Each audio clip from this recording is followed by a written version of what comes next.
Akhir-akhir ini banyak banget kasus tentang pembunuhan. Entah kenapa, semakin kesini orang semakin gampang untuk membunuh. Banyak juga yang beralibi bahwa dirinya dibisiki oleh makhluk halus. Gue nggak tahu itu benar apa enggak.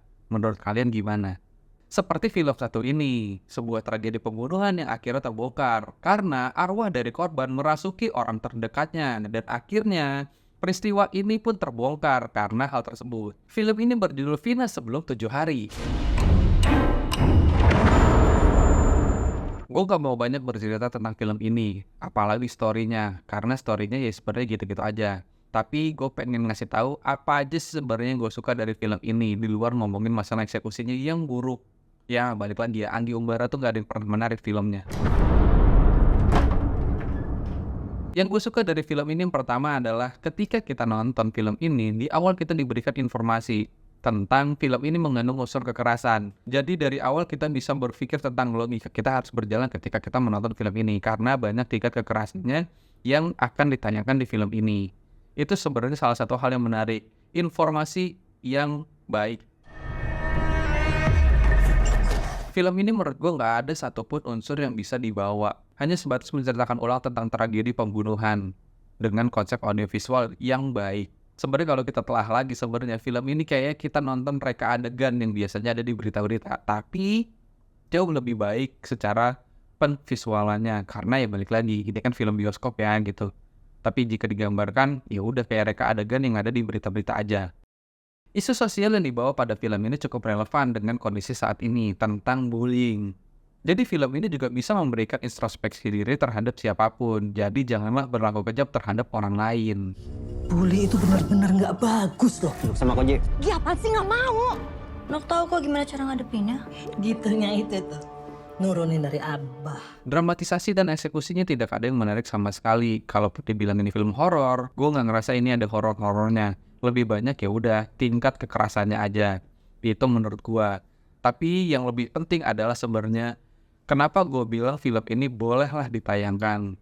Tapi coba deh pilih untuk media tayangnya. Walaupun ujung-ujungnya juga bakalan naik ke OTT. Tapi kayaknya menurut gue bioskop tuh nggak ngebutuhin film seperti ini. Lebih penting gimana caranya film ini bisa ditonton sama orang dan memberikan informasi yang baik aja gitu. Jadi sangat disayangkan film ini tayangnya di bioskop. Walaupun ujung-ujungnya juga bakal dijual ke OTT ya gitu. Tapi sangat disayangkan menurut gua. Dari tadi kan sebenarnya kita nggak ngebahas masalah filmnya sama sekali ya gitu. Yas, ini gua kasih sinopsisnya aja deh gitu.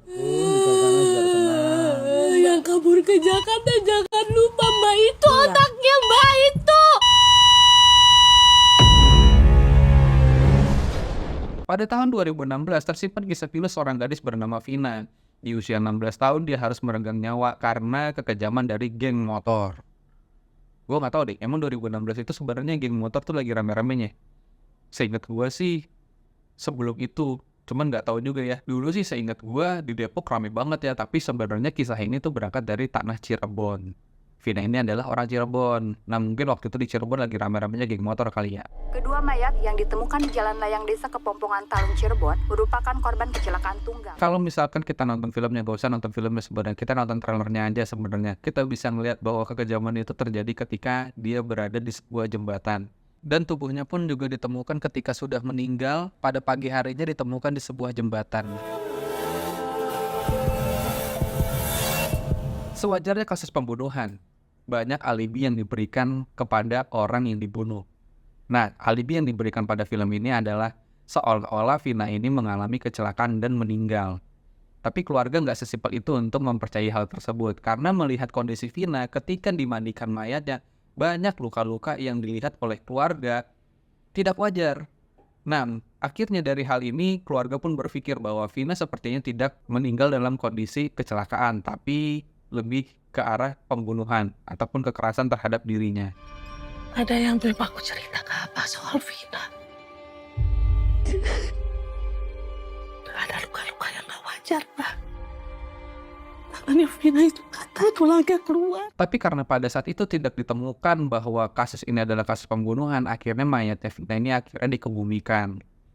Nah, walaupun telah dikebumikan, akhirnya Vina sendiri memberikan informasi dengan cara merasuki tubuh temannya. Yang kabur ke Jakarta itu jangan lupa, itu otaknya itu.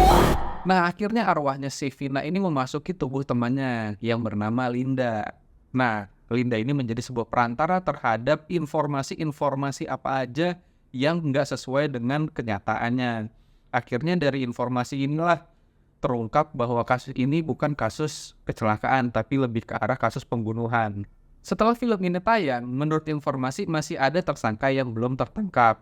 Nggak tahu sih sebenarnya informasi ini tuh datang dari mana, cuman yang gue baca dari artikel-artikel seperti itu. Tapi film ini benar-benar bisa menjadikan introspeksi diri terhadap diri kita ya gitu. Yang pengen gue bilang adalah berpikir jernihlah terhadap apa yang akan kita lakukan. Karena impact-nya kita nggak akan pernah tahu.